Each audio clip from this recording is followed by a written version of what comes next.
Euzu billahi mineşşeytanirracim. Bismillahirrahmanirrahim. Babu sünnetil culusi fit teşehhudi. Men bu o'ltirishniki sünnet ekanligining babudur. Teşehhud da deydi.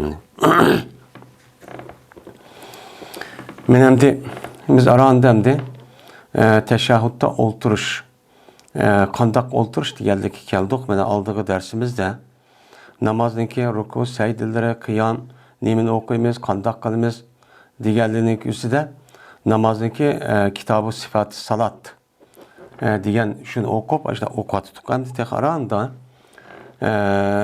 ya 3 rakatlik, yoki 2 rakatlik, yoki 4 rakatlik namoz o'qigan bo'lsa, buniki 2 rakatdan keyin o'qilgan tashahhud. Ham shuningdek o'ltirish.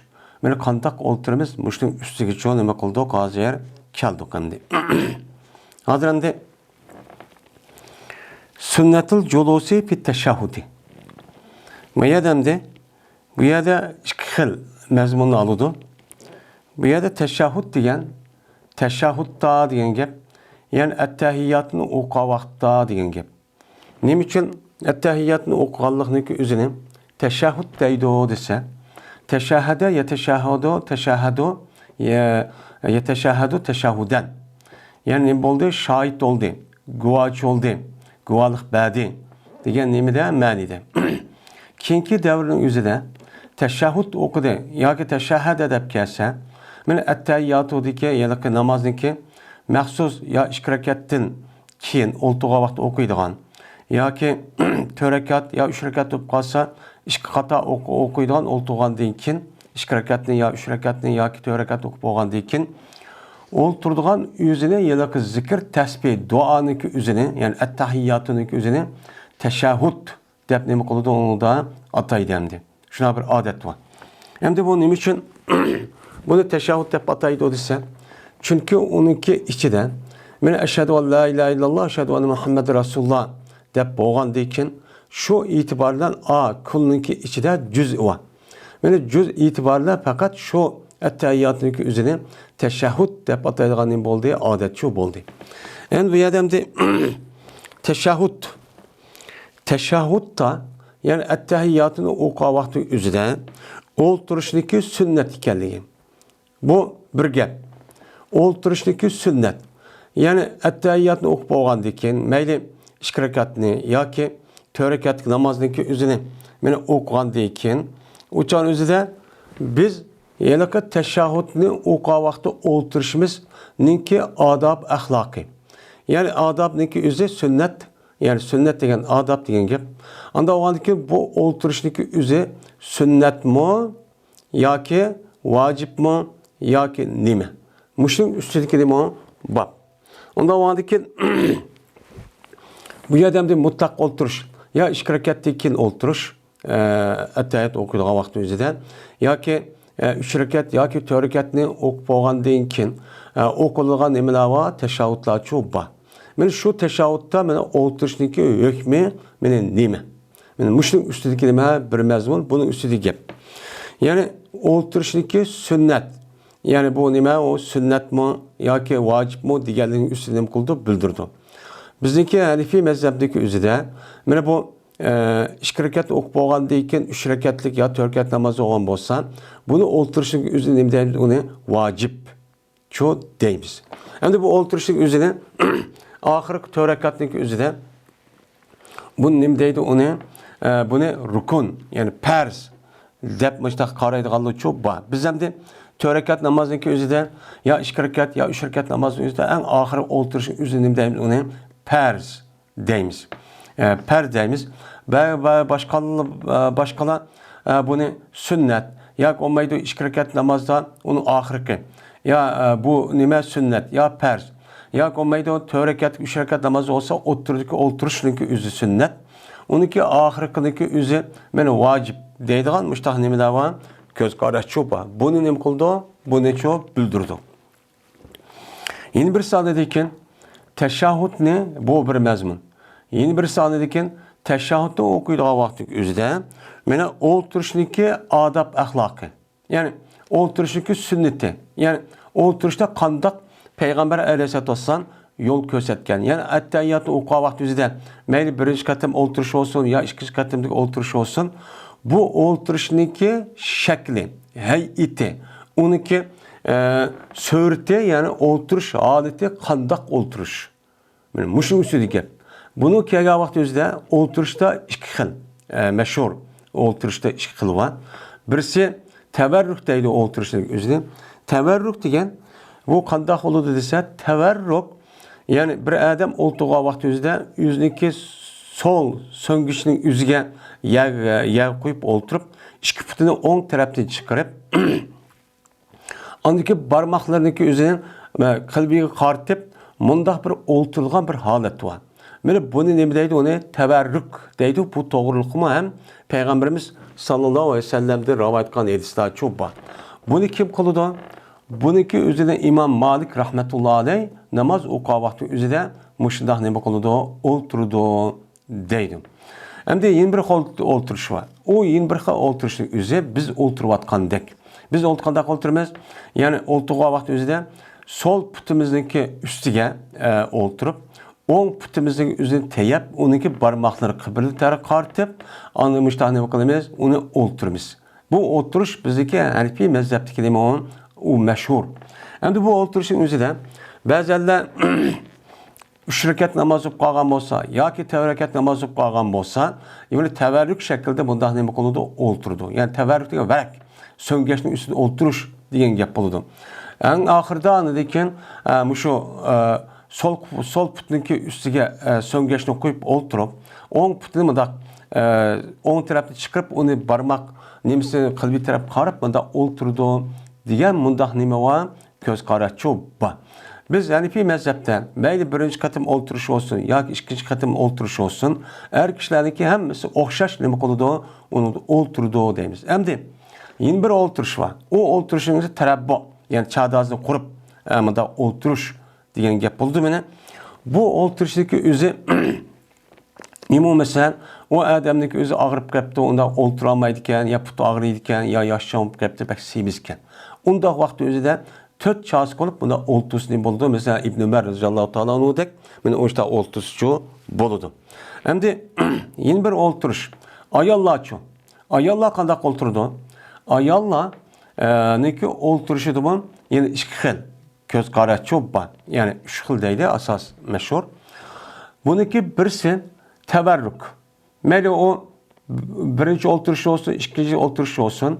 Bu o'ltirishdagi o'zi ayollar o'zidagi sol ko'cha, sol kassini yerga qo'yib, o'ng tarafidan o'ng va sol putni chiqarib, buni qibliga amal bor, o'ng putniki nimasi qaratib, bundaq nima qiladigan gap, o'ltiradigan gap.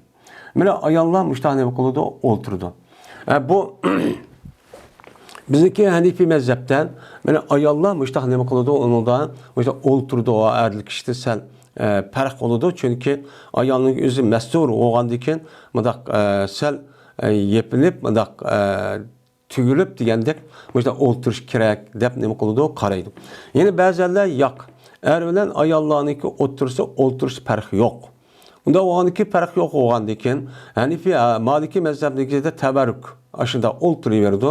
Boshqalarniki mazhabida degandek, undaq o'ltirmay, kishi o'ltirgandek, ya'ni qandaq sol putniki ustiga so'ngishni qo'yib, o'ng putning o'zini tayab, mana bu o'ng tarafni chiqarib, mushunda nima qiladi? Kishidak mushunda o'ltirdi deb nima qiladi? Buniga qaraydi. Yine bir o'rtishda anidikin İbn Ömer roziyallohu taolo anhudek yoshlanib qolibdi yoki semiz munda bo'lib qolgan bo'lsa, o'shaniki o'zida chadazni qilib o'ltirsa nima bo'ladi? Durishchi bo'ladi deb nima qiladi? Qaraydi. Endi birinchi qatim 3 rakat ya 4 rakatlik namoz o'qigan vaqtimizda bir qatim o'ltirishni qadi ular deb ataladi. Buniki o'zini vojibmi, sunnatmi hozir deganimizdek. Ba'zilari sunnat, ba'zilari nima? Vojib. Biz nima deymiz? Uni vojib deymiz. Agar uni o'ltirmay qolib ketgan bo'lsa, sahvi qilish orqali buni to'liqlaydi deb nima qilamiz? Qaraymiz. Endi ikkinchi qatim o'ltirishning o'zida biznikida uni da farz. Ammo tashahhudni o'qishning o'zi nima? Vojib deb nima qiladi? Uni uchun qaraydi. Andaki salom berishniki o'zi, salom berib, ya'ni bir qiliq bilan Bunu o'qib bo'lgandan keyin anadan keyin bir qiliq bilan namozga chiqishniki o'zi nima u vojib, ya'ni farz deb qaraladi. Ba'zanlar assalomu alaykum rahmatulloh deyishchi, buni farz deymiz biz. Qandaqlik qilsa bir qiliqni chiqishniki o'zi nima u? Bu farz, ya'ni bu vojib. Ondan keyin assalomu alaykum rahmatulloh deyishniki o'zi nima? Buni deyish orqali ikki tarafga qarashlik, qarab chiqish orqali namoz qilish, bu nima u? Sunnat deb nima qilamiz? Bunga qaraymiz. Endi buningda har bir mazhabniki mana o'ziniki e'tiqodida bir nima bor, buningda bir hadis cho'p bor. Hadisga asosan bu cho'p deydi endi. Ve berti Ummu Derda radıyallahu ta'ala anha olturdu Ummu Derda o'ziniki namozida men akishniki olturgandek olturdi deydi endi. Endi jilsat degan bu masdar maf'ul mutlahniki nev'i ma'nosi çok kelgan. Mesela biz o'qidik jalastu jilsatal qari. Olturdu men qariniki olturg'ini dek, ya'ni nev'i şekilde bildirdi. Anda o'qigan keyin Ummu Derda radıyallahu ta'ala anha degan ayolniki o'zi, bu nimeti bu ayolniki o'zi olturgan vaqtida namozning o'zida akishniki olturgandek o'tirdi ekan. Yani akishin olturgandek o'tirdi ekanki, ya'ni sol söngüşün üzerine putuniki üstü koyup la, onun tarafı sel çıkırıp mı işte çok işgal ne kıldıkken işte olturdu dedi.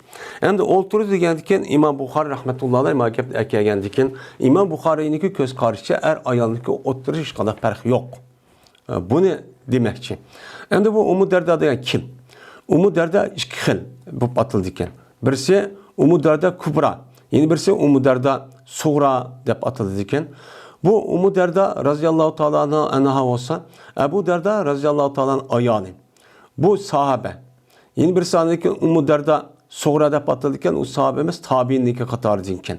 Yani bu yerde kim o? Diğer vakti özü bu yerdeki Ummu Derda radıyallahu ta'ala anh'ınki magiyatına erişe köpünce alimlerimizdeki bu yerde diyeni Ummu Derda radıyallahu ta'ala anh'a oğan sahabe murat. İmam Bukhari muşla asas kılıdı. Çünkü sahabenin gibi, yani bu gap sözleri ne bu vakti özüde bu hüccet oludu. Yani hüccet, yani Peygamber Sallallahu rivayet kılmagan, ama da bir yedisi olgan bolsa, uçan özde bununki söz asas kılıp alımız. Çünkü sahabenin özü dini meslekeye vakti özüde herkes özünki, yani hiyali nimeden kınmaydı. Bunu Peygamber Sallallahu öğrengen, ya digen, ya öğretken muşine asas kılıp çok kalıdı hem deydi. Onda oğanı bu elisi orunda oludu dep çok karaydı. Bunu karta şu İmam Bukhari bu yerde Ummu Derda radıyallahu ta'ala'nın ki sözü keltürü sebepçi şu. Vekalet fakiheten. Ve boğan idi bu Ummu Derda radıyallahu ta'ala'na fakih idi. Yani fakih idi diyen gemliğine dini ahkamın üzerine, Kur'an hadisindeki üzerine meanisini bölüp bunun imkandan başkan, Kur'an hadisindeki üzerine, hadis Resulullah'ın üzerine bunu bir seliştiriş arka bu yerden hüküm çıkaralaydıgan, düşünalaydıgan, onunki zahir emez. Onunki tigi mahiyetini düşünalaydıgan, maşallah bir nimeti bu alimçi idi. Anda o andakin bu fakih kim? Anda o andaki Ummu Derda radıyallahu ta'ala'nın Kubra. Abu Derda radıyallahu ta'ala'nın oğlan ayalim dep nima qiladi, bunuga qaraydi. Dedi İmam Bukhari, Hadis bayon qilib bizga Abdullah masalama. Bu adam bo'lsa İmam Malik'tin, Malik bo'lsa Abdurrahman ibn Qasim'din, Abdurrahman ibn Qasim bo'lsa Abdullah ibn Abdullah'din. Şuna deb yazman, bu Abdullah ibn Abdullah xabar verdi, Abdullah şu Abdurrahman'a. Şuna deb yazman, bu Abdullah ibn Abdullah berti körtü Abdullah ibn Ömer radıyallahu ta'ala anhu'manı meni çadazı kurup oturdu namaza kaçaniki otursa. Namazın özüde mel birinci katımda oturuş olsun ya ikinci katımdaki oturuşta olsun.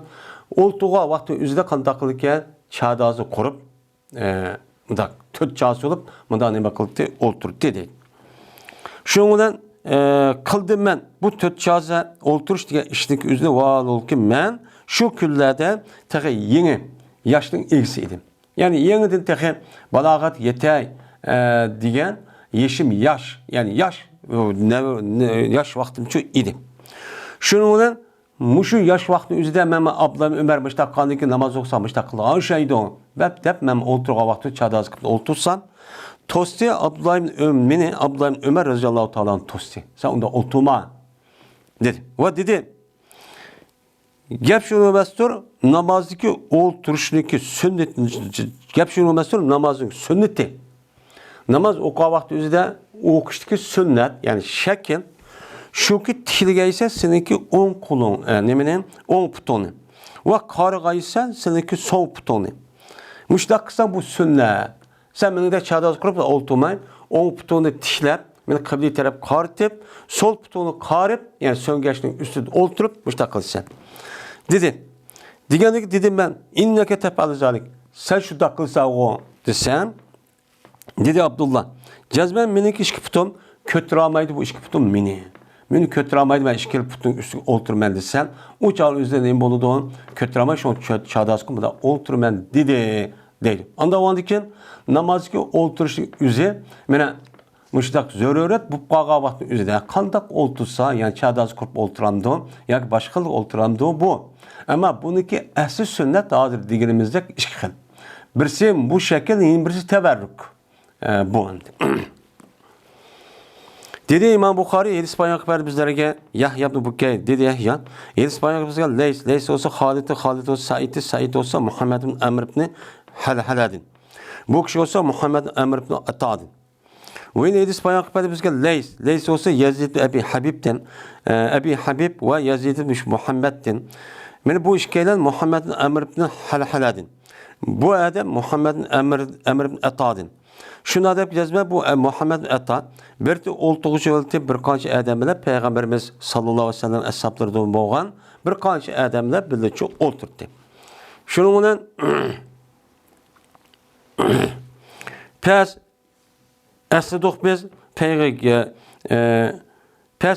biz payg'ambarimiz sallallohu alayhi vasallamniki namozini nima qildik? Zikr qildik. Yani Peygamber qanday namoz o'qiydi ekan, qanday o'qiydi, mushuni o'qib bersan bo'ldi ekan degan gapni nima qildik? Asidik. Asigandagi dedi Abu Humayd Saidi. Jazman men Abu Humayd Saidi shuna dediki, men sizniki eng saqlıqçıroq bo'ldim Peygamberimiz sallallohu alayhi vasallamning namozini. Men sizniki ichingda Peygamber sallamniki namozi qanday o'qiydigan shaklini bakman nima bilmayman. Men qattiq unutib qolmadim, bak saqladim dedi. Dedi ki, köydüme Peygamber sallamni qachonlik takbir etsan, qildi Peygamber sallam o'zining ikki qo'lini, mana o'zining ikki mo'risigachilik qildi. Bu asos jiqaraq ana. Mayli er olamdı, ayol olamdı. Mayli va qachonlik ruku qilsan, men makon qilib berdi, mana Peygamber sallam o'zining ikki qo'lini, o'zining ikki tizig'i. O'zining ikki tizig'i makon qilib berib, ching imkon qildi. Yani çing tizini qilib tutdi. Bu da tashlab qo'yib emas, rasmiy tizini o'zi ching tutib, yani makon qilib, makon o'rin qilib, yani shu qo'lning o'zi tizni rasmiy tutgan vaqtdan tutdim deganda o'rinchi bo'ldi. Bu imkon, yani makon qildi deymiz. Ondan keyin mayl oldi, Peygamber sallam mayl qildi o'zidagi dumbisini. Endi tizni ching tutgandan keyin shuna yana to'g'ini desak, mundaq qilmay tüz mayl qilib, o tüzlükten müştakçı kılıttı. Kaçanlık kötese Peygamber sallam yüzdeki beşinin, beni rükuden, beni Rus tüz olutti. Hatta ki yanıtı her üce, yüzdeki nemiske umurtka, yüzdeki cayga. Fikar degen nime o? Umurtka. Yani umurtka yüzdeki cayga yanğandık müştak tüz çok olutti. Kaçanlık seyit kısa Peygamber sallam koydu, o Peygamber sallam yüzdeki iki kolunu mene yaymağan halette ve yığvamagan halette. Yüzün iki kolunu seyit kavadı bek yayıp mundaq memez, bek yığıp yeleke çaplap undaq işte oltuğandak mundaq memez, müştahane bakıldı olturdu. Ve aldığını kıldırdı Peygamber aleyhissalatü vesselam yüzdeki iki putundaki parmaklarının etrafını kıblık aldığını kıldı. Yani iki putundaki parmaklarını kıblığa aldığını kıldı deydi. Hem de kıblığa aldığını kılış vaktiki üzüden şu seydi vakti üzüden iki putundaki üzüne kıblığa aldığını kıldı diyen gep. Yani iki putundaki parmaklı putundaki üzü yegi desseydi, teyeydi. Teye şarkı saydı qavat özü müdah leppen udak qılmay. Men resmi yegi dessep şu kılış arkalık iki putundaki parmaklarındaki üzerine kıble taraf kartı degen. Çing dessep. Müştakıl eti. Kaçanlık olduysa Peygamber sallam iki rekatlik namazda. Yani iki rekat namaz olup iki rekat ne? En ahir oldu değil mi? Oturttu Peygamber yüzük sol tarafının üstüne. Sol putun üstüne oturttu. Ve tiklaydı Peygamber on putunu tiklaydı yani biz oturgandık. Ve kaçaniki otursa Peygamber en ahir harekette. Yani 3 rekat ya 4 rekat namazı olan bolsa en ahir harekette oturttu. Qanday qildi? Mana ilgari qildi yüzdeki sol putunu. İlgari qildi ve tiklaydı yeni bir putunu. Ne? Sol putu tiklaydi ve yeni bir putunu nima qildi? Uni tiklaydi. İlgari qildi. Yani sol putun o'zini ilgari qilib, yani sol putun üstüne o'tirgandan keyin sal o'ng tarafga sal nima qilib, o'ng putun o'zidan o'chani o'zi yeni bir putuni tiklab boshqa qildi va o'tirdi. O'ziniki o'tirgan so'ngachning ustiga nima qildi? O'tirdi deydi. Ve atidi mana bizdeki o'tirish bu shaklga nima qiladi? O'xshaydi. Endi bu yerda o'ltirishdagi shaklniki o'zi dedik endi, bu sunnatniki o'zida. Bu yerda endi Peygamber o'ltirgan vaqtimizda ana biz Hanifi mazhabidagi o'ltirganda mishta nima qiladi ekan? O'ltirdi ekan. Mayli birinchi, mayli ikkinchi rakatda bo'lsin, yani ikkinchi qada o'ltirishda bo'lsin. Ve anladı Leysibdi Yazid Ebi Habib ve Yazid Muhammed Halala İbni Halala İbni Atadin. Dedi Ebu Salih Leysidir ka rivayetinin özüde kullu fekarin deptaa yukarı yediskedek. Ve dedi İbni Mübarek Yahya ibn Ebu Eyyub'da rivayet kan yedistat. Dedi Ebu Eyyub Yahya İspanya kılmanan Yazid ibn Ebi Habib. Şunda deyip ki cezmen Muhammed'in emir. İspanya kılmadı bu Muhammed emir. Bu Yazid ibn Ebi Habibken ne mi deyip? Kullu fekarin deptemdi. Kullu pekarin deptu. Yani pekar yani umurtqadaki hemmisi tuz bo'lgan kadar deb bundan nima qilibdi u? Rivayet çok qilibdi deydi. Ba'zi rivoyatda qapar deb borki, ba'zi rivoyat pekar. Yani pekar degan asos. Pekronniki jam'isi fekar keladi endi.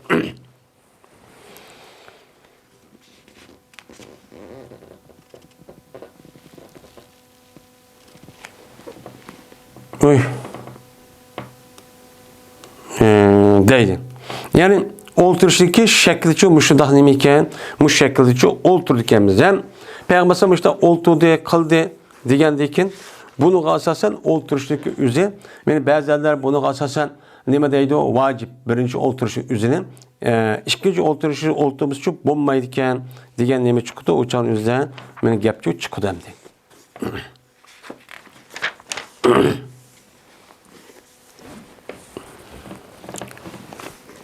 Bu bir kişideki babıdır ki yani kömedi o kişi evvelki teşahhüdteki üzerine vacip kömedi. Yani evvelki oturuşun üzerine mükemmeden vacip kömegenden ki babıdır. Yani 3 rekatlik 4 rekat namazı olan bolsa birinci katımdaki oturuş yani 2 rekat okup olup ya 3. rekat kopumuz demez mi? Şu teşahhüdteki üzerine mükemmeden onu vacip kömedi. Vacip gömey o nemede sünnet dedi. Sünnet diyen kişinin üstündeki dedim o bab deydi. Neymiş öyleyse? Çünkü Peygamberimiz sallallahu aleyhi ve sellem turup ketken idi, 2 rekatni okupla ve kaytmagan idi.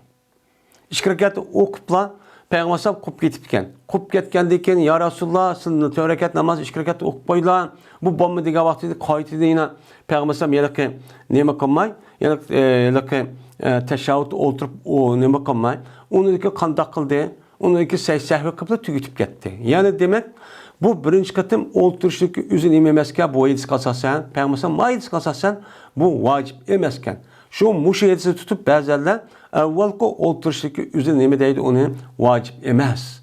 Şu deydi. Hem de oturuş üzü şu ama ettehiyyatını okuştaki üzü bazılarla onu vacip bazılarla neyme deydi onu sünnet. Şu deydi hem de. Dedi İmam Bukhari, İspanya kıtızga Ebul Yaman. Dedi Ebul Yaman, haber verdi bize Şuayb. Şuayb olsa Zöhri'ydi, Zöhri o dedi Zöhri. İspanya kıtıma Abdurrahman bin Hurmuz. O Beni Abdülmuttalib'nin mevlasıydı. Ve dedi bir katım Rabiyat ibn Haris'in mevlası depti. Şuna dep gezmen Abdullah ibn Buhayna. O Abdullah Buhayna olsa Ez şenu'an idin. Ez şenu'a din idi. Endi bu yerde Ez şenu'a deb Yemen'deki meşhur bir kabilesi varken. O kabilenin izi Ez şenu'a deydiğin. Şu kabilenin idi. Ve bu Ez şenu'a degen Beni Abdülmuttalib'niki ittifakdaş. Yani kasam kırıp ittifak olan kişilerini katardı iken. Ve berti bu yılki Abdullah Buhayne o Peygamberimiz sallallahu aleyhi ve sellem ashablarını katardı idi. Şuna da yazmaya Peygamberimiz sallallahu aleyhi ve sellem namaz okudu ularına peşini. Peşini okudu ki kup gitti Peygamberim işkiraket okupla evvel işkiraket okupla kup gitti oltumu deydi. Oltumu Peygamberim uyandı deydi. Oltumu kaldı ki adamlar Peygamberim billah kup gitti. Hatta vakti namazı tügütüydü Peygamberim ve kütti adamlar mene Peygamberim salam verişini kütti. Kütüp duruşu şuna Peygamberim ne kıldı? Tekbir etti ve Allah'a Peygamberim olturup. Şuna Peygamberim seyd kıldı. İşki seydinin şunu aldığındaki salam bergen, andaki ne kıldı? Salamçı berdi. Yani demek müşrik asasen evvelki olturuşluk üzü sünnet. Vacip emez. Hem etteyyatı okuşun üzüm hem vacip emez. Anda oğanı ki bu sünnette oğan bol değil. Dep nime kıldı onuğa karaydı. Biz hem müşehidis kasasen Peygamber aleyhisselatü vesselam bir yerde oturuştaki meselesi üzere ikinci rekatken, üçüncü rekat kopuk geçiştik üzere. Yani bu birinci katım oturuşun üzü vacip. Yani üç rekatlik veya 4 rekatlik namaz olsun. Oturuşun meselesi ki vakti üzere eğer o adam şu kopuk vakti üzere kıyam gısel yakarak adette olan olsa kup gidiyordu o. Yanmaydı o. Eğer oturuş ki yakarak adette olan olsa uçağınızı derhal oturup bu adam üzerine etteyyatını okup uçağın üzerinde kandaklı dendikken ondaki 3. rekat kupçu okuydu. Bunu ona billah bu adam yani bu vaciplik üzerine azrak olsa tahrik kıldı deyip biz yani bir mezhebde vaciplik geldi ki sehvi kıldı. Ama yeni şunu da yani bazen sehvi kanmaydı deydi. Şunu da benim bu adamın üzerinde kıyamı kup gitti. Sen yakarakken şu inşipsel örüp gittiken. Bu itibarla bu adam kandaklı don. Bana uçağın üzerinde 3. 4. rekat, 3 rekat okup anladıkken sehvi kırıp namazı pütülleydi deyimiz. Bu sehvi kıldı diyen gepinin üzerine yani vacip ikenliğini kıldı bir yerde bildirdi deyip kılımız bunu düşünümüz. Şu Peygamber bir yerde mekan bunun sehvi çok kılan değil. Manende vacip dep kömü geldik dep İmam Bukhari Müştaht dedi. Bu vacip olan bolsa uçağın üzerine yenip geldi onu perz diyen gep hem de uçağı yenip geldi kaçtı okuydu diyen çok gep buldu. Babu teşahhüdü fil ula. Bu teşahhüddeki babudur birinci oturuşta. Yani birinci katım oturuştaki teşahhüd. Yani birinci katım oturuştaki bu birinci katım oturuştaki birinci katım oturuştaki babi. Miyat teşahhüd okuştuğun gep birinci katım oturuştaki nima bu? Bununki hükmü nima? Birinci katım oturuş ya sünnet mi ya vacip mi? Bunu kandak otururuz. İkinci katım oturuş kandak otururuz. Bütün üstü nima? Bab deydi. Bu yerde teşahhüddeki babudur. Birinci katım degeni birinci katım oturuştaki şu teşahhüd okuyup oturdu ya şu oturuştaki babi degen çok gap buludu. Dedi İmam Bukhari Yedis Peygamberimizge Kutaybe Said dedi Kutaybe Yedis Peygamberimizge Bekir. Bekir olsa Cafer ibn Rabi'adi, Cafer Rabi'i olsa Araş olsa Abdullah ibn Malik ibn Buhayne'di. Dedi bu Abdullah namaz okuyordu bizlerge Peygamberimiz sallallahu aleyhi ve sellem peşini. Onu dedi ki Peygamberimiz kup gitti deydi. O halde ki Peygamberimizin üstüne bağlıdır bir oturuş var. Oturuş boğan halet kup gitti deydi. Demek oturuş boğan halet kup gitti diyen gep birinci katım oturuşun üstü vacip diyen din boludu, gep çok boludu. O vakta buludu Peygamberimizin yüzündeki namazın ahırdan seydi kıldı Peygamberimizin işki seydi de ve o ki Peygamberimizin oltuğu idi. Ben oturup işki daha seydi kıldı diyen gep ben birinci katım oturuştaki üzerinde mi olurken 3 rekat 4 rekat namazın üstü vacip çok boludu diken deylemdi. Babu teşahhüdü fil ahirette. Bu teşahhüd okuştaki babudur ahirki oturuşta.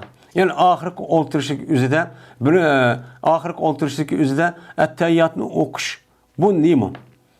bu vacip mi yoki sünnet mi? Endi birinchi qatim o'ltirishning o'zidan, mana bu o'ltirishning o'zida bu yerda vacip chiqdi, yuqoridagi babdagi o'zida, ma babda. Mana bu. Endi 3 rekatlik, 4 rekatlik namoz o'qib qolgan bo'lsa, buniki eng oxirgi o'ltirish, ya'ni attahiyat o'qish deyman. Dedi İmam Buxoriy, Hadis payğamberimizga Abu Nuaym dedi, Abu Nuaym, hadis payğamberimizga Amash o Şakik ibn Salameden dedi, Şakik dedi, Abdullah bir tık biz kaçaniki namaz okusak biz Peygamberimiz sallallahu aleyhi ve sellem akısa deyt. Esselamu ala Cibril ve Mikail. Esselamu ala fulan ve fulanin. Diyen min muşi gapni ço deytok deydemdi. Emdi namaz okusak Peygamber aleyhisselatü vesselam'ın akısa deytok. Esselamu ala Cibril ve Mikail. Esselamu ala fulan ve fulanin. Deytok dedi. Emdi Peygamber aleyhisselatü vesselam'nınki akıda namaz okusak diyen deyken namaz okuğa vakti üzde kayade. Ya ki kulakka kıpmı. Ya ki olmaydı rukudu mu. Ya ki olmaydı secdidu mu. Nerede şu bu dua nerede kıldıysa bu yerde nime mübhem. Lakin başka yedis kasasen, mene başka yedislardan ve kulak kakkan dikin Subhanekin okuş, Bismillah okuş, Eûz'u okuş, onu dikin Sör Fatiha, onu dikin Sör Kuşuş. Onu dikin Peygamber sallallahu ruku kavakti üzerinden, mene Subhan Rabbiyal Azimni dep okuştum başka, yine dua aksı bulduğallığı. Yani şunun da secdiniki üzerinden yine dua edip, dua kılınlar dep işte atıgallığı Subhan Rabbiyal Alani değiştim başka. Müştah diyen boğadı ki bu nimini bildirdiğin. Yani demek, yani ettehiyyatü tövenki üstündeki bab temini değildi. Onda o anki şunun değil kin diyen gap oldu. Yani ettehiyyatü okup boğan değil kin. Meni kanda kıldık, meni müşriçi okuytuk. Diyen çok gap oldu. Ya olmaydı, ettehiyyatü okuğa vakti üzeri diyen gap. Ettehiyyatü okuğa vakti üzeriden, yani aşı oltuğa vakti üzeriden bunu ne kıldık biz, onu çok okuytuk. Diyen ne oldu? Gapçı oldu. Ben şu vakti üzerinde, iftida İslam vakti üzerinde, Esselamu ala Mikail ve Cibrail. Esselam falan fukunu dep okuyduğu ettehiyyatın ornuna. Müştüm çok okuytuk. Okuduğun şuna kaldı bizge Peygamberimiz sallallahu aleyhi ve sellem kardı. Yani namazın içinde kar yaptım daha karap. Hem de bu kargançanı piçir anlap kalgan çığı. Şuna bunu ne kıldı bunu? Aslında mehbi okuydu. Şuna Peygamber anlap yaptı. Anlagandaki Peygamber dedi. Cezmen Allah Teala bu Allah Teala salamdır. Hem de bu yerde salamdır da bakayım deşin. Tövende kelidi başka bir rivayette. Tövende bu şeyde sizin bu kitabın üzerinde. Biz şu vakti üzerinde deydik. Esselamu alallah. Salam Allah olsun. De yani salam falan olsun. Pukul olsun müştakçı deydik. Digendeki Peygamber derhal karab.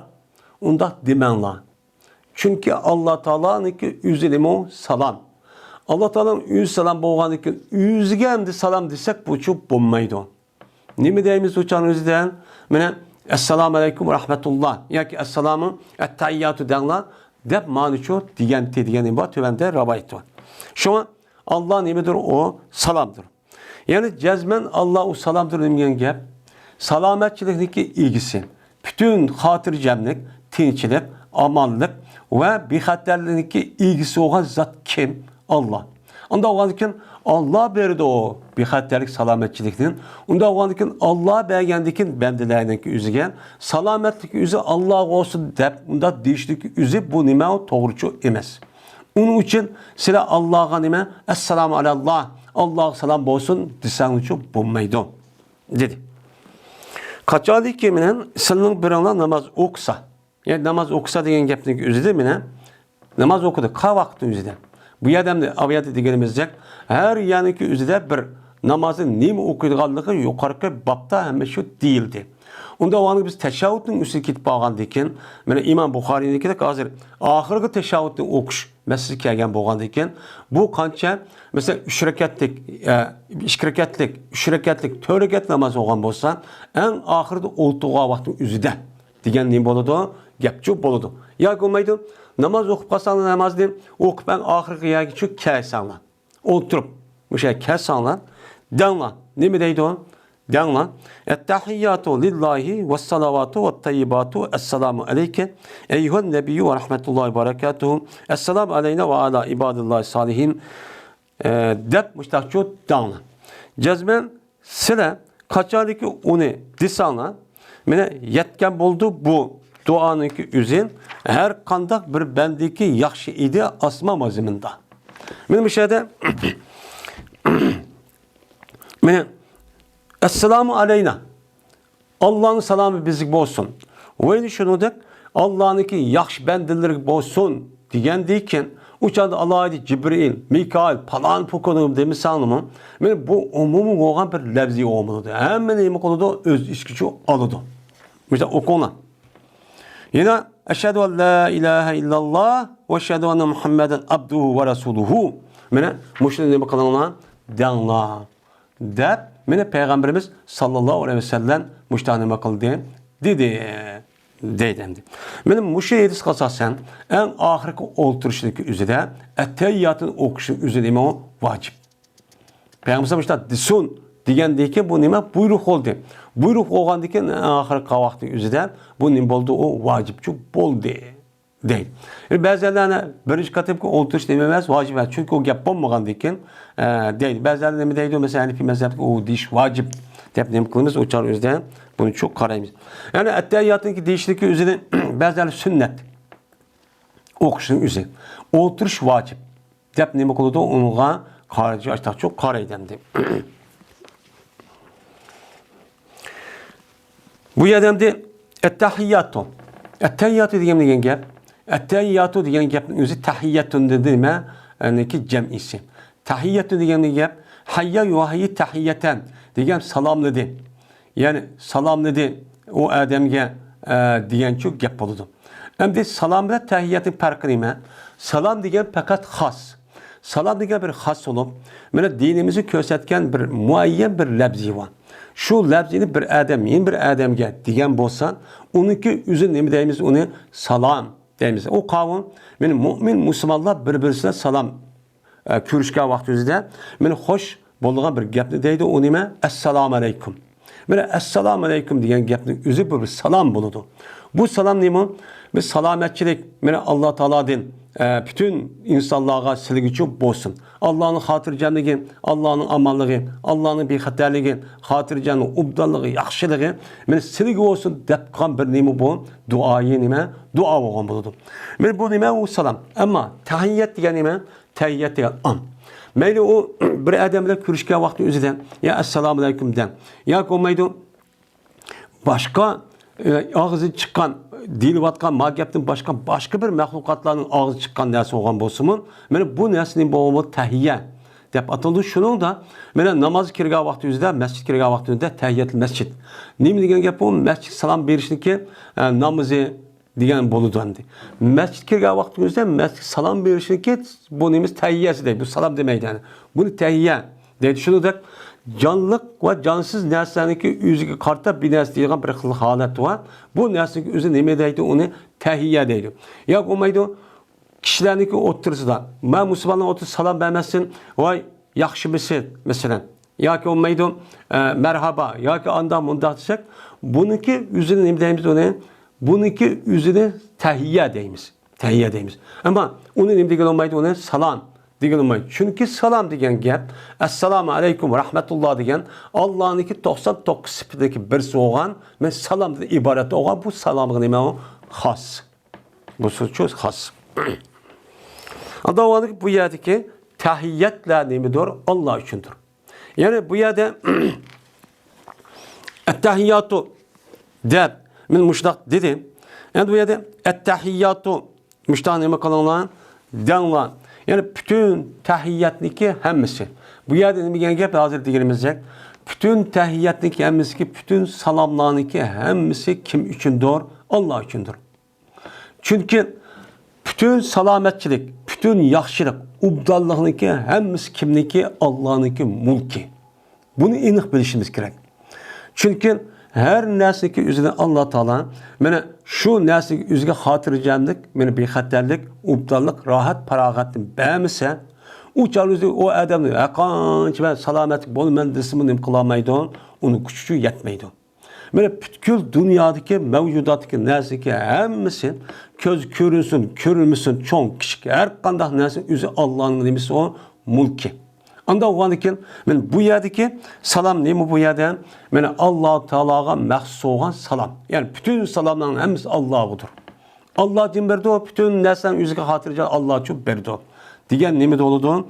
Gep çok boğam oldu. Hem de yeni bir ölümalarımızdaki deyişe bazı emenin üzerinde ettehiyyatı diyen bütün varlık. Yine bazılarında deydi o, bütün katlılık. Diyen neymi o? Gep. Bütün katlılık Allah içindir. Müfteda oldu bunun haberi çok on. Onda bütün katlılık Allah'a. Diyen bunu itikadı imanımızga nima muvafık hem de. Hem de o da vardı ki bu yerde bütün salametlik Allah içindir diyen. Yani bütün eyip, noksan, afet, her kanda zarar işte salamet kırış fakat Allah'a has. Allah'a has ki Allah'da iş kandak nöderse olağa işçi yok. Diyen nemi çıkıdı uçan üzden gepçi çıkıdı.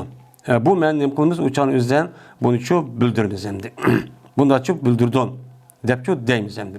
Hem de ettehiyyatü lillahi ve salavatu. Hem de ve salavatu diyen gep. Ve salavatu diyen gep üzü sallahu yüsali tasiyete ve salaten. Diyen çok çıkan bir meslerindeki cem'isi bu. Bu salaten diyen gep salat diyen cem'isi salavat. Bu salavat diyen gep ne diyen gep bu yerde.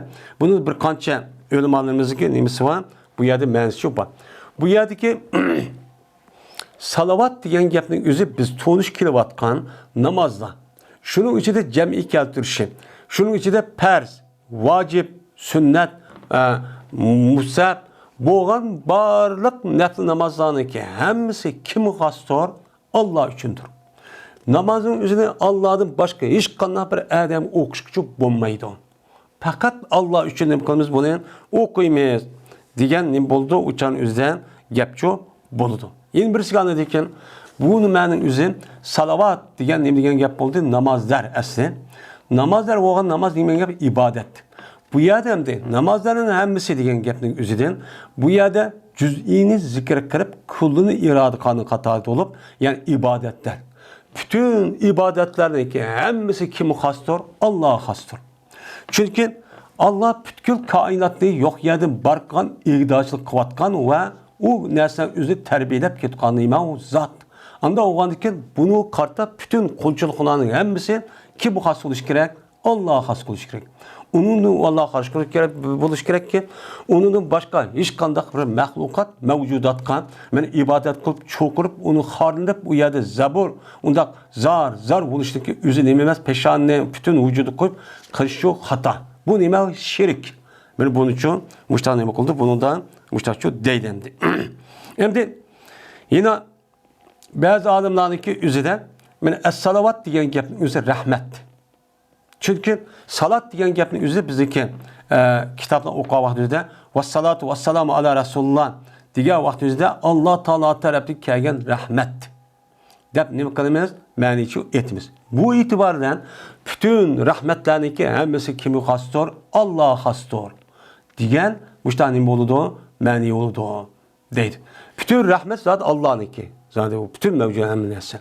Hem de yeni bazılarla bu yerde es-salavat diyen gep. Bu yerde ibadet. İbadetteki meni söz ibadet olsun. 40 ibadet olsun. Her kandak ibadetteki hemisi bu yerden imoludu uçağınızda hemisi bu yerden özçü alıdı. Yani hazır aviyatı diyenimizde. Bunda tabi çok karaydı. Bu yerde ettehiyyatu lillahi diyen gepini tehiyyat diyen muftada lillahi cari mezurur mutlak mezur haber. Bu kağalırmış şu. Hem de ve salavatu ve tayyibatu. Ve tayyibatu diyen gep tayyibatı cem'i. Cem'i olup 12 mufredi nimet tayyibetun. Tayyibetun diyen ne mi gerek yap bulunun? Tayyibeti diye yaxşı, pakiz, ubdan, nait, isil diyen ne mi koludu? Mənini çoğu bildirdemdi. Hem de onda vardı ki bu yerde asli tayyip diye gerek vakti üzerinden bu kalamdaki yaxşısı yani sözdeki en yaxşı diyen gepini ne mi koludu? Bildirdim. Asli mən şu tayyip diyen yaxşı söz, ma ubdan ya kelime tayyip edeyimiz yani. Yaxşı söz diyen gep. Bu asas məqsəd qıldım. Bunun başqa, mesela söz, hərəkət, qılıqlarının üzünü bəzi vaxt üzrə tayyib deyilən iş çox var. Mesela yemək, içmək, mında nəsin üzünü. Bu əslində sözdəki nemisi qartıldığın ən yaxşıca qartıdır. Yəni ən yaxşı söz kimi xasdır? Allah'a xasdır. Allah'a nima? Xas. Çünki yaxşı sözün ən yaxşısı, yəni maqtaş, güzel, hər qandaq sözün ubdini Allah üçündür. Allah üçün bolğandan keyin Allah üçün deyişimiz kerak. Yəni Allah'a hər qandaq vaxt özüdən yaxşı, ubdan, yəni ən hörmətli, uluq gəpni, ubdan gəpni məni bildirdiğən muşlaq gəpni çox qilishimiz çox kerak. Onu nima layiq degan çox nima bo'ladi? Gap çox bolğan bo'ladi demdi. Özü şu bütkül kamil, mükemmel sıfat bilen muttasif bolğandaki bu zatın özü hiç qanday bir kamchilik, eyib, nuqson degan narsa yo'q. Unda bu zat bunu qaragan vaqt özü bütün maqtash, bütün ubdan söz, yaxshi söz, adan qalbi iriydigan so'zlar hammasi Allah uchundir. Yani Allah deyishimiz kerak. Allah'ın çoğu hakkıdır. Degan ne bo'ladi? Gap çoğu bo'ladi endi. Endi yaxshi söz dedik. Yaxshi sözün içinde dua. Mesela yaxshi dualar, hem yaxshi ameller, hemmisi bunun içine çoğu nima qiladi? Kirdi. Kirgandan keyin bütün yaxshi söz, hareket, ubdan hareket, gap söz, qilaqniki hemmisi Allah üçündür. Allah üçün nima? Allah xas. Allah'ınki. Anda o sət qılıqçı Allah üçün emas. Allah onu qılmaydı, razı olmaydı, onu qılmaydı, onu burmaydı, onu da tosudu. Degan nima bo'ladi? Uçan üzerine gapçı bo'ladi. Ve tayyibatu. Esselamu aleyke eyyuhan nebiyyum. Salam silik olsun hey peygamber. Benim muşik yaptık üzere Peygamberimiz sallallahu aleyhi ve sellem'in zamanını tatip ta kıyamet günü bu gapçı deyildi. Hem de Peygamber aleyhisselatü vesselam zamanında boğan sahabındaki üzere benim muşik yaptık diyen bolsa asıl konuda azraq desimi bu Peygamberimiz kan bir salam. Çünkü Allah Teala'ya başta hemmini benim maqtab hemmini qilib boğandaki unundaki Peygamber aleyhisselatü vesselam için kelidi. Her kandak men zikir, tesbih, duanın nemisi muştaq çok kelidi. Şunu da kitabını okuğa vaxt özüden başta elhamdülillah deyip unundaki ve salat ve salam deyişlik sebebi için şu. Ne biçim bunda oldu? Çünkü bizge İslam dinimizdeki muştaq yitip gelişindeki üzü. Kimniki sebebi de boğan Muhammed sallallahu aleyhi ve sellem de çok boğan. Şu itibarla muştaq diyor ne kılmayız? Durt yollaymayız, Peygamber'e maqtaymayız. Onu deyik ki biz dua qilmoqchi olsak, maqsadimiz demoqchi olsak, andaki çok bu çağda onu çok qilamiz. Şuna Peygamber aleyhissalatu vesselam'a durut yollaştığım üzere ölümalarımız neme deb qaraydi onu? Vacip. Onu qilmasak çok bo'lmaydi. Günahkar onumuz. Uçağınızda her katımda mı? Her katımda deydi bazılar. Bazılar ömürde bir katım itib etiş kerak. Deb bunda çok qaraydigan kişiler çok var. Bir adamda biz şu biz Peygamber sallallahu üzerine biz uçan köyümüzse mu ya eyyuha diyen imo eyyuha nida. Nida diyen hey peygamberge hey peygamberge yok hani bizge nispeten. Ama Peygamber aleyhissalatu vesselam işte talim bergendikin bu itibarla Peygamber sallallahu işte dua yolla işte durt yollap kısa Peygamber sallallahu üzerine yedisi de bana mahsus muşu durutlarniki üzerine bana yetkizgan ummetimnin içine yollagan bolsa yetkizgan peşte var degan nima hadis var. Böyle bunu asasen o da derhal yetkizdi. Bu itibarla şu nima deymiz onun eyyuha ey peygamber nim boludu onun silik salam bolsun. Demişler ne kılımız uçan üzerine bunu çok deymiz. Hem de esselamu aleyke diye vakti selamun aleyke de iliflamsız mı ba uçan üzerine umu bir doğru esselamu aleyke desem umu ne boludu duruldu. Hem de salam silik olsa diyen Allah'ın salametlik şey, hatırcamdaki bir xatarligi, mene silik bolsun diyen çok yapıldı. Bu mahiyette Peygamber sallallahu aştaq olsun lekin Peygamber sallallahu kallığını üzüp ümmet kallık çok buludu. Bu itibarla çok müştahane bakınız bunu da düşününüz. Esselamu aleyke eyyühen nebiyyü ve rahmetullahi. Dedik. Yani Allah'ınki rahmeti diyen nimemdi. Allah'ınki rahmeti diyen ve rahmetullahi ve berekatuhu. Yani Allah'ın rahmeti diyen Allah'ınki ihsanı. Yani rahmet diyen bir adam iş ağrısının buludu. Bununki yalaki gayesi olan yani bir adam konuda iş ağrıp gelse onu da çıkıdığın netice ne mi çıkıdı? Bunu rahmet kılış. Yani onu binas pul, binas bir. Bu yani şunu irade kılmış. Yani Allah'ınki bütün hayır ihsanlık üzü, yaxşılığın üzü diyen ne buldu? Gepçi buldu. Ve berekatuhu Allah Teala'nınki berketi diyen bütün yaxşı işler. Yaxşı işlarniki, yaxşı kılıklarniki hemmisi Men bu nim bolsun, silgi çok bolsun deymiz. Hem de onu da ki nimede dokana Esselamu aleyna. Salam bizge olsun. Biz namaz okuyatkan, müşü cemaatlerge çok bolsun. Men bizdeki duayımız, men namazın içti kan dua çok müşü. Men mümin Müslümanlar hem nemi gerek, men ötken dediğimizde namazın yüzümü bir ittifak inaklıkını birleşti asas kılıdı. Men duanın yüzünde bir şahsiyetçilik kalmayın. Nemi dep dua kılımız uçağınızda aleyna. Bizdege. Çünkü bizge diga vakti üzerinde, men kağalların içinde kandak olan olsa edem şunda olur. Hem onun üstüne Allah'ı sevapçı alıdan ki. Şu bir yer nemdeyimiz şu an salamlık üzeri yani Allah'ın salametçiliği, salamı bizge çok bozsun. Dep nem kılımız uçağın üzerinde, men bunu çok deyimiz. Hem de muşu dua, muşu gep kasası bazı ölmalarımız üzerinde bu yer neme dep karaydı. Dua kavakt üzerinde cezmen Allah'a hem sana etip onundaki Peygamber Aleyhisselam durut yollap onundaki anlık dua kılış gerek. Bu duanınki icabet bu işteki nemisi o sebeplerindeki birisi. Depço şudatço karaydı. Şunun için dua kavaktizde Allah'a hamd etip ondaki Peygamber durut yollap anlık dua kılışımız gerek.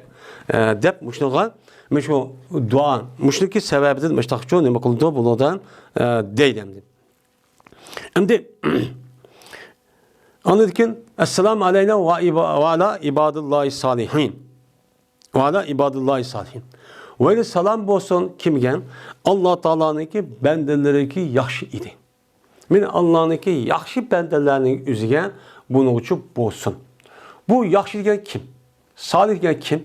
Salih diyen Allah Teala'nın ki emir fermanlarının üzerine devamlı şunu kılan, şunun ki üstü boğan kişinin ki üzerine boludu o salih oludu. Meyli er olsun, meyliğin olsun, meyl ayal olsun, hemimiz bunun içinde. Anda o ki bu yerde Allah'a hamd etti, Peygamber'e durt yolu diye anladı ki yüzü tuğan cemiyet ki yüzü tuğan turvatkan kişiler, karındaşlığa asasa bağ kişilerin yüzüge bu yerde dua kıldı. Onu deki tehe yine kep kanmay, yaxşı adamlarga nima kıldı? Dua kıldı. Yani biz İslam dinimizki mümin Müslümanlarınki ictimai halet min muşu. Fakat men olup kalsam yok. Fakat kandak ki men şundak bolganda kağa karındışı muştak bolsun. Dep onunki yaxşılığı, ubdallığı için nima kılgan iş var? Allah'ın tilep dua kıldığı iş çok var. Men bunu nima kıldı bizge? Bunu öğütüdü, bunu terbiyeleydi. Hazırki dünyadaki de şahsiyetçi, menli bolsam deydiğen onda bir işini kılmaydı. Bizniki bulup mu? Benim mümin Müslümanlarınki imanı ve aykıtıda nemiye itikadı zit. Bu nemi o? Zit. Mene Kur'an-ı Kerim'de yardımlaşış. Peygamber Aleyhisselam hadislerden müşte yardımcı kandak olganlık doğruluk hadisler çok var. Hem ayetlerinin ayetlerine o cık bu doğrudan. Çünkü içtimai cemiyetin üzerinde bir adam yüzü yak yiganı yaşayamaydı. İlah oludu uçağın üzerinde. Cezme birbirine nime kılış alışıp, topluşup muyda yaşış gerek. Yaşayan diki kaddaklış gerek hemmeden okşaş olmaydı. Bütün işin hemmesi yüz kıpılamaydı. Beni aciz, kayri ve hakeza kişiler var. Birbirine buluş gerek, yardımcı buluş gerek. Bu kandaki insaniyetniki, insanlıkniki bu bir alaydı olan bolsan, beni hayvanlığın mışında kıldığı hem de balları kayın. Ama mümin Müslümanlığa nispeten bu tehim nime o insanlık hem imani nime mecburiyet. Bu en nime o yok. Benim muşu namazın üzüdümün, muşu nime kadı da hazır, ben başarılı bolsun, kağıdı demeydi. Yani demek İslam dinimiz içtimai turmuşta, cemiyetin üzüdüm muşu nime kadı terbiyeli avadıdı. Benim kağa işler nime o, çattığım yok. Kağıdan iş olsun, neyim bolsun meyli. Deydiğin nemi yok, uçağın üzerine gepço yok. Hem de muşunda dua kısanlar Peygamber Aleyhisselam'daki hadisindeki üzerinde kaçanı ki disanlar yetido her kandak bendigi ki salih idi asman vaziminden. Açanın üzerinde yukarı degende Cibrail, Mikail demiş anlamı. Yer şanı üzerinde her kandak yaxşı. Asmandaki olan her kandak yaxşı kişilerin üzerinde nemi kılıdı deyimiz. Deydi o de Peygamber sallallahu kıldı onu təlim çok bedi deydimdi. Hem de eşhedü en la ilahe illallah. Hem de bu şeyde eşhedü en la ilahe illallah diye vakti üzerinde Qo'limizni qo'ygan vaqt o'zida tizniki ustiga qo'ygan bo'ldik. Qo'ygan vaqtdagi o'zidan mana qo'lniki o'zini har xil qilgani bor. Masalan, tizimizni ustiga turgan vaqtda qo'lning usti tüp-tüz turgan, hech qanday midratmay. Ba'zilari shu qippoqcha mudoq qilganlari bor. Yine ba'zilari ashhadu an la ilaha illalloh deb mana bu. Chunki la ilaha degan bütün la deganiki bu çağın o'zida hech qanday bir iloh yo'q deganiki, yo'q degan ba deganiki illalloh degan madaqlar bir Alloh bor degan so'z bilan ma hareketimizga o'zi muvofiq kelsin deb bunda qilgan odamlarning uchun bor. Bu Peygamber Aleyhisselatü Vesselam rivoyat qilgan hadis uchun bor. Asli bunda qilmay, mushta o'qiyversam namoz bo'laverdi. Buni da manda qilibdi, anda qilibdi, munda qilibdi, u demaymiz. Endi ba'zi odamlar bunday davom ettirgan, u müdürçinin üzerinde belki meclisi bağdı. Endi şunda bo'lsa, asli bu müdürçinin o'zi bu yerda mana qilsa ikki tarafdagi odam diqqatni qo'zg'ab qoladi. U namozning o'zi faqat xushu, tazarruda iborat bo'lgan ekan, buni qartab bu odamimiz bunda qilmagan yaxshi. Chunki ya bunda qilsin, ya bunda qilsin, bunda qilib qo'ysin. Bu nima u bo'ladi. Agar uni qilmasa bo'laveradi, namoz bo'lsa turib o'ltirsa bo'laveradi yani. Bu ya talish bunda qilishning ma'nosi yo'q.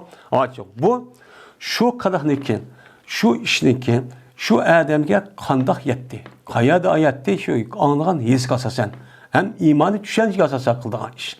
Hammasi nima bor? Elsi cho'ppa. Men ashhadu an la ilaha illalloh va ashhadu anna Muhammad abduhu va rasuluh deb tugitadigan shu gap bo'ldi. Endi menim mushu elsi asasen bu yerda ashhadu an la ilaha illalloh va ashhadu anna Muhammad rasululloh dedik. Men bu yerda Peygamber başta anladı. Allah'tan başka hiç qanday bir ilah yok. Muhammed Aleyhisselam Allah'ınki bendisi ve elçisidir.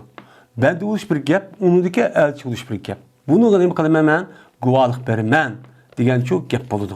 Meni buni nima qilishimiz kerak? Uniki men deyishimiz çok kerak. Meni bu nima at-tahiyyatu yani qad'ula va qad oxirida o'qilgan nima bu? Dua. Yani at-tahiyyat degan çok mushu. Endi Bundan de bu etteyyatı okuyan bu elçilik üzerinden Peygamber Aleyhisselatü Vesselam dedikan bu şu nemige esasen bununki okuş şekli bir kan çıkarken. Bu yerde bizdeki Abdullah Mesud'daki karavayet, onun da başka Abdullah Abbas ve onun da başka bir kan sahabelerindeki üzerinden bu etteyyatın okuyanlıki ornuğa başka. Asas mezmun okşaydı. Lakin lebzisi az da okşamayan bir tarafı var. Benim müşrilerse okuyduğum nemi var? Benim rivayetler çok var. Bunu kalsa bizdeki Hanefi mezhepte Abdullah Mesud radıyallahu ta'ala'nınki rivayet kan min muşun etteyyatu lillahi ma Abdullah Mesud bu Abdullah Mesud'unki emez.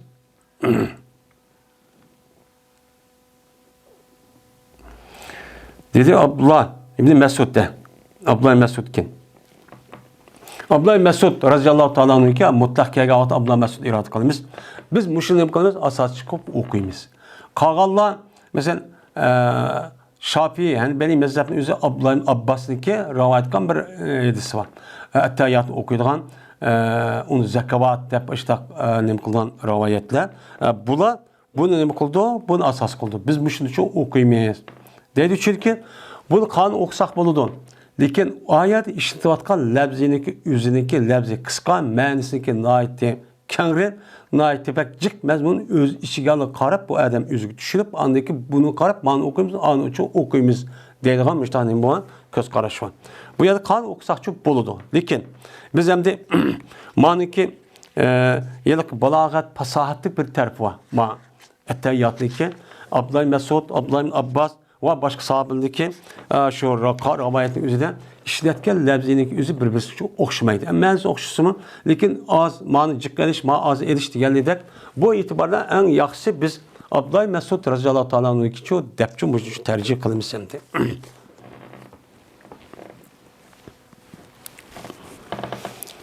Babu duayı kabla salami. Bu dua kılışının babıdır, salam verişinin aldı da. Hoş, hem de etteyyatı okup oldu. Mene aşağı yukarı desk asa deyilgen edis asasen kandak olturumuz, nemin okuyumuz, okuş, terz mi, vacip mi, olturuş, neme, kandak şekilde olturuşumuz bu neme kıldı hem de tügedi. Mene 2 rekat ya 3 rekatlik 2 rekat ya 3 ya 4 rekat namaz olsun. Hem de hazır hem de ettehiyat okup bolgandan keyin dua kılış meselesi var. Dua kılışdaki üzere mayada hem de salavat yok. Hem de salat yok orada bolgandan keyin başka edisindeki üzere mana ettehiyat okup bolgandan keyin durut yollaş meselesi var. O durut kavmi biz okup atkan yani salavat İbrahim'e deydi. Allahümme salli ala, Allahümme barik ala. Bunu ne kılımız okuyumuz. Onu deyken okuyulgan duanı ki üzü kaya vakti üzere her edep peygamberler kalan rivayetke asasen üzü tallapçı okuydu. O kanda okusu meyli. Bu nime o sünnet. O duanı kılmay. Ettehiyatı okup da salam vermez namaz çıkıverdi. Namaz buluyordu. Onu deyken ki okulgan duanın üzü nime sünnet. O nime o sünnet. Yani duanın ki üzü qaysi dua o adamga nispeten asan, mensijek, o'ziki maqsadiga muvofiq bo'lgan bo'lsa, shuni tanlab o'qisa, mana hamma bilgan bo'lsa, u çok yaxshi. Ammo uni ichida bizdagi rayonlarimiz o'zida, mesela salat o'qib bo'lgandan keyin Alloh mag'firli deydigan shu duo bor. Allohumma rabbana atina, uning deyki Alloh mag'firli o'qibla, andaki salamchi berdigan odatchi bor. Bu nima umut to'g'ri. Umut to'g'ri. Anda o'yladiki bu duoning o'zida attehiyat o'qib bo'lgandan keyin salatni o'qib bo'lgandan keyin uni dekin payg'ambar alayhisolamdan Qur'oni Karimda bor. Payg'ambar rivoyat qilgan shu yasiga asosan qaysi duoni o'qisak-chi bo'laverdi. Bu nima? Sunnat. Bu sunnat. Shuningdek buniki eng yaxshisi Qur'oni Karim ichidagi mana deyilgan duo. Shuningdek payg'ambarimiz sallallohu alayhi vasallamdan mana rivoyat qilgan sahih hadisadagi duoni o'qiganimiz nima o? Bak afzal. Agar yod bilsak, bizniki asos maqsad duo qilmoqchi bo'lgan mana qaysi nima muhim, mushuni qarab tanlab o'qisak o'zimizning nimasi o ishemdi. Endi imom bo'g'a odamning o'zi mana yuqorqi deyilgan hadisaga asosan cemaatin ahvalı qaraydı. Peygamber sallallahu rivayet etken hadisde Peygamber sallallahu rivayet etken hadisde duacık. O uzrap ketidi. Bunu qarash kerak. Ama üz yalğız namaz qiladi, qanchalik o'qasi maylendi. Dedi İmam Buxoriy, hadis bayon qildi bizga Abu Yaman. Dedi Abu Yaman, xabar berdi bizga Shuayb o'zi Zuhriydi, dedi Zuhriy. Xabar berdi bizga Urvat ibn Zubayr. Bu kishi olsa Ayşe roziyallohu taala anha dedi. Ki Peygamber sallallahu ayol edi. Xabar berdi Ayşe bu Urvat ibn Zubayr'ga. Şuna deyip ki cezmen Peygamberimiz sallallahu aleyhi ve sellem berti dua kıldı namazda dedi. Yani ya namazda dua kıldı diyen gap ne diyen gap? Yani ettehiyatı okup olgandan keyin diyen gap. Bu ya babası namazda dua kıldı diyen gapın özü beşidimi ya rukudumu ya kıyamdımı ma'lum emas. Mayilsin özüde. Biz nima uchun teşahhüdü ki deyimizse yine başka hadisi var. Başka hadis kalsa bu yerdeki İmam Buxoriyning o hadisi rivoyat qilmasa o'zi shart tushmaganlik. Demek o'g'li men mushul asosga mushtaqcho nima qilamiz? Hadisni tafsirlaydi, mushtaq nima qilamiz? Unga tushunamiz. Ham yuqorqi hadisga asosan attehiyat o'qishimiz kerak. Unidagi andikin salom berishning oldida degan bo'lgandan keyin, ya'ni demak duoniki o'rni qolgan har bir zikr tasbih duoning o'rni bir oldiki hadislarda hammasi tugadi. Endi bu yerda duoning o'rni salam berishning oldidan attehiyatni keyin deganicha o'qib. Mene Peygamber özünün namazda dua kıldı. Ne deydi? Yani pala attehiyat okup degan gap yok.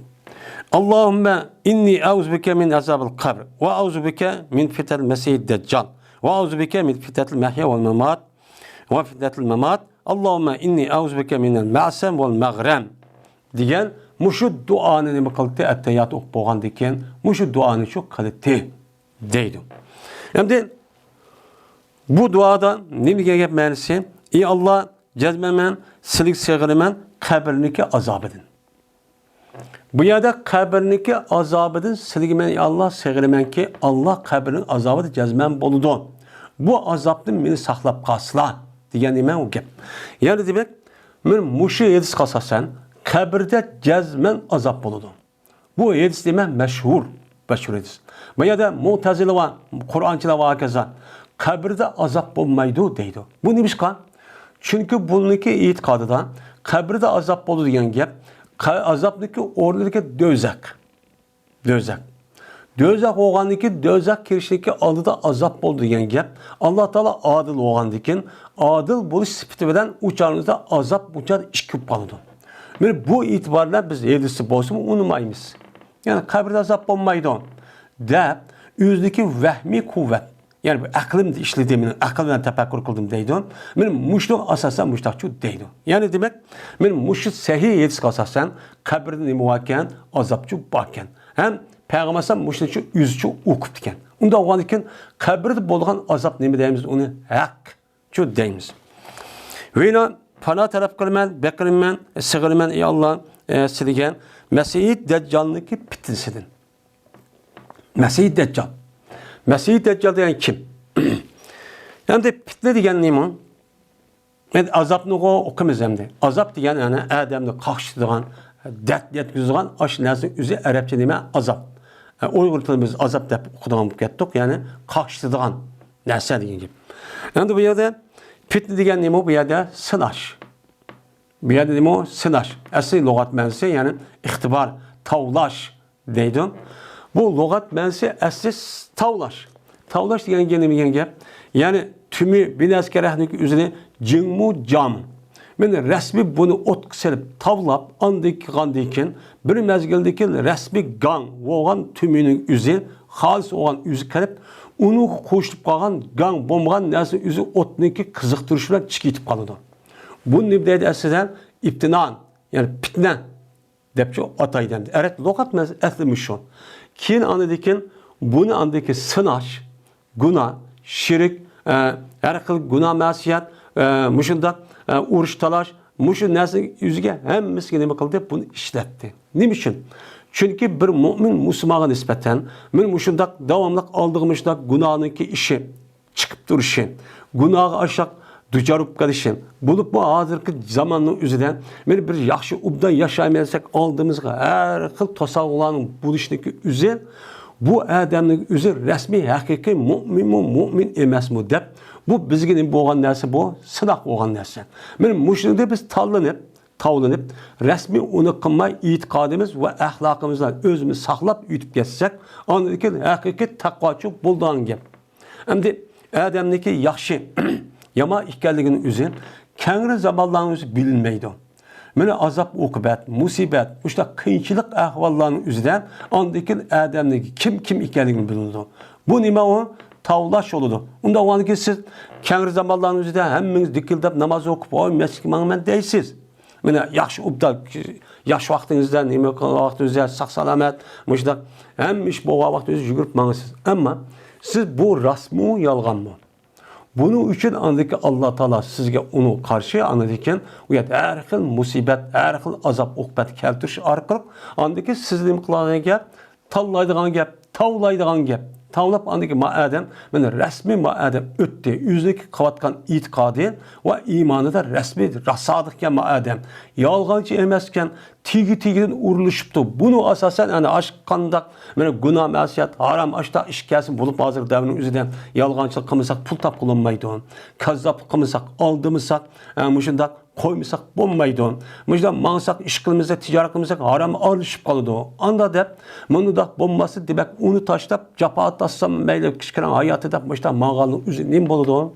Yani bu Allah Teala'nın iken bu Adem'nin aldığı yerken sınak oğandaki sınakını ötken bu tavlunudu. Tavlunub aldığı bu cemiyet mi qarab baksak andaki yaxşı Adem qavu, yama Adem qavu andaki bu belginidu. Bununla andaki biz şahit olumuz.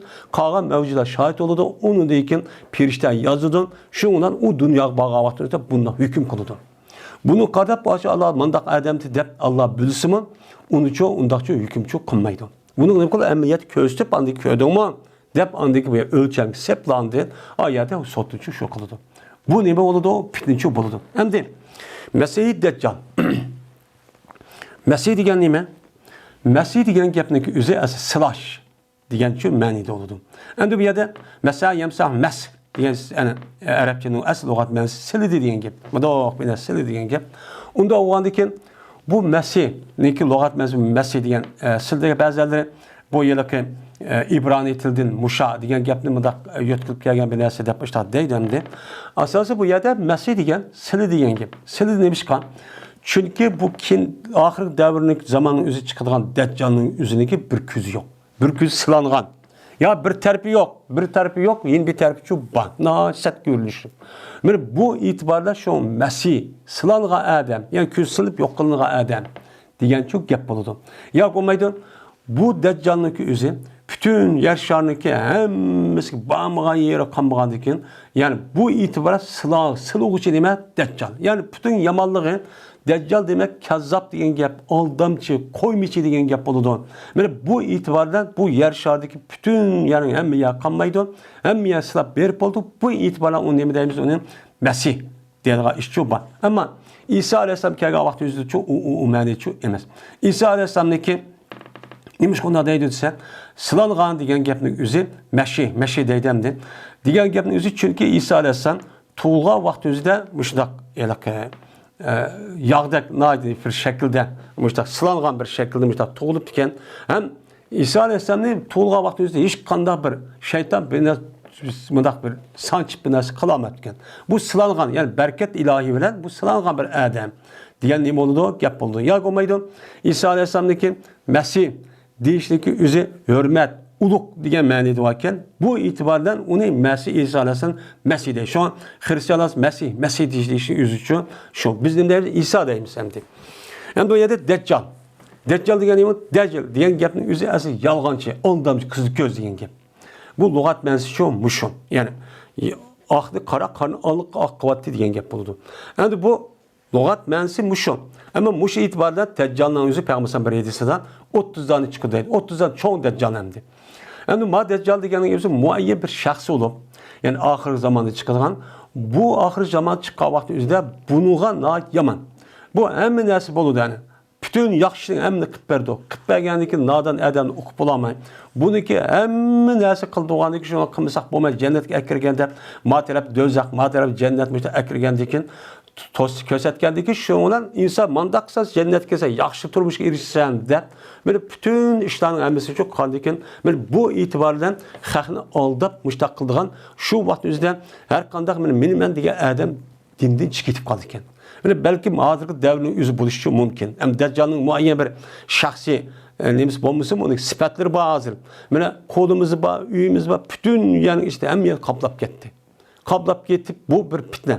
Eğer şu bir sınav kolumuzdaki öydeki neresi televizyon hem neresi üzeri az teknoloji hazır muşun neresi üzeri sınav oluşu mümkün.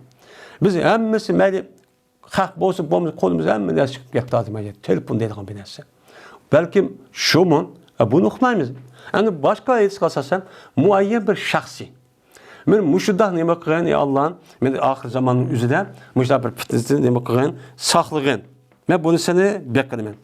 Öyle bekliyorum sana men hayatlıkdaki fitnesinden ve ölümdeki nimesinden fitnesinden san sevgilim. Sen beni nima qilgan saqlagan dedi. En bu yerde mahya degan nima? Mahya degan hayat degan gap.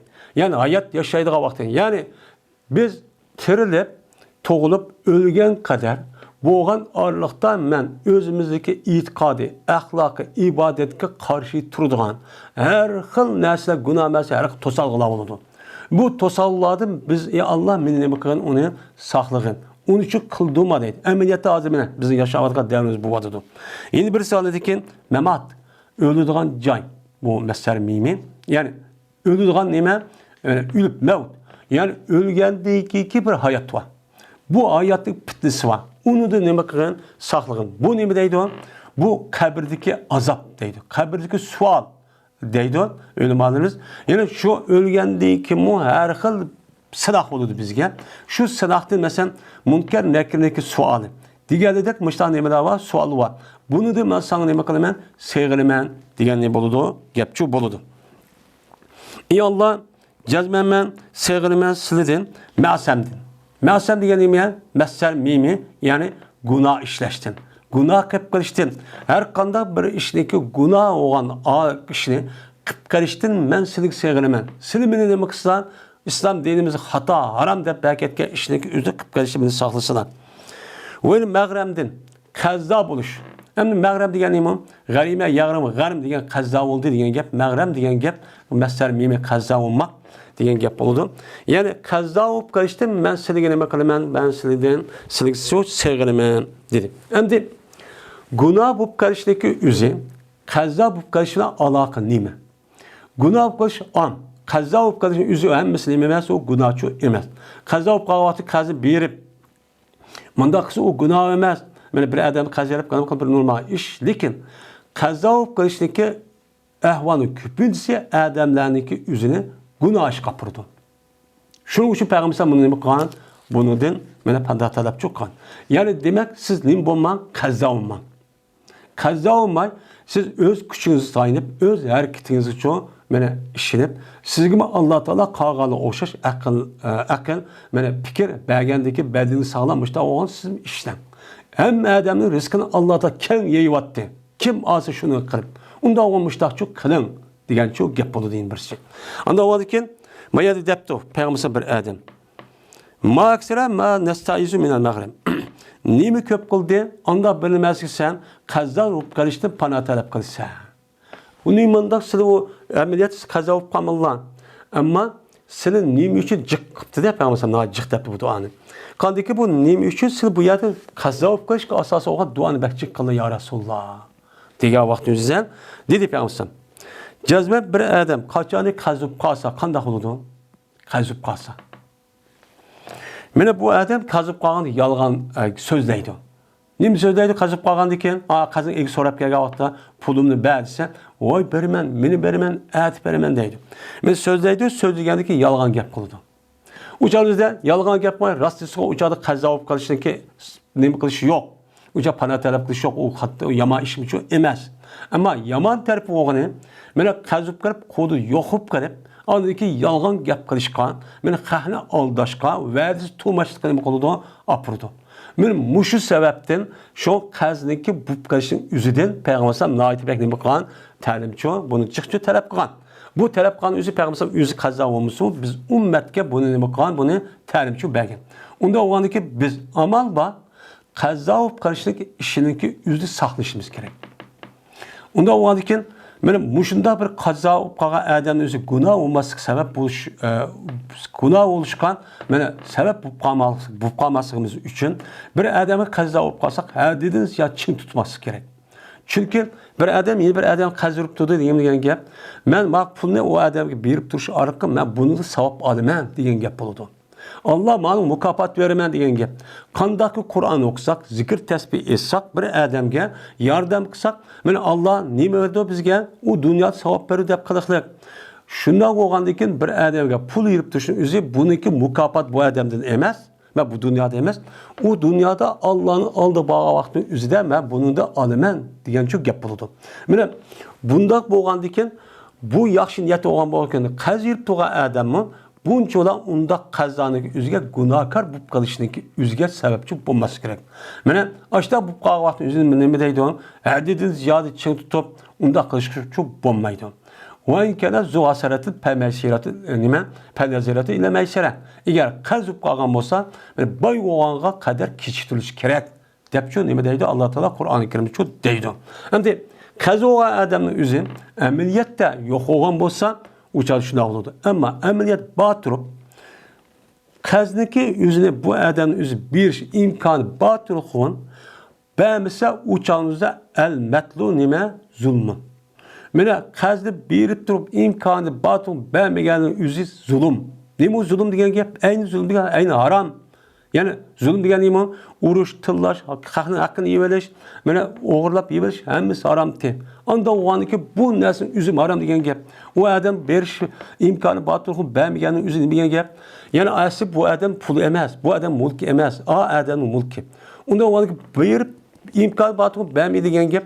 Yani o adamdaki puludu, ma adamdaki ruhsası paydavaldı diyen gap oldu. Mene paydalıp uçadı meyde yeni pul diye bazı diyenler bir rahat olsun. Ya bir ne işletiş olsun. Onu da kelgen paydının üzü haram diyen gap oldu. İlla ki bir adam xahniki pulunu evelip aldap ya bulap eveliş o haram. Manası ne boludu? Haram çok boludu. Onun için qazo bo'lib qolgan odam eğer mushtaq qilib qolgan bo'lsa, u canın üzerinde menen muşunda ig'ir çok günah oldu. Bunu ona anladıkken bunun neticesi tapkan pulniki üze o adam payda kalmaydı. Payda kalmaya kaldı kaldı. Hani iş yaplaşmayan yeni anlık siberim var. Bir dem ağır vatkan bir kaza uzak balay afet müşkil ehvallar yüz biri vatkan onu pul yetişmeye vatkan yeni bir şuna peygambersen eğer kaza ağam olsa kaza resmi yandırmen dep niyet kısa Allah yandırdı deydi. Bu adam niyetine bağlı qazniki üzünü.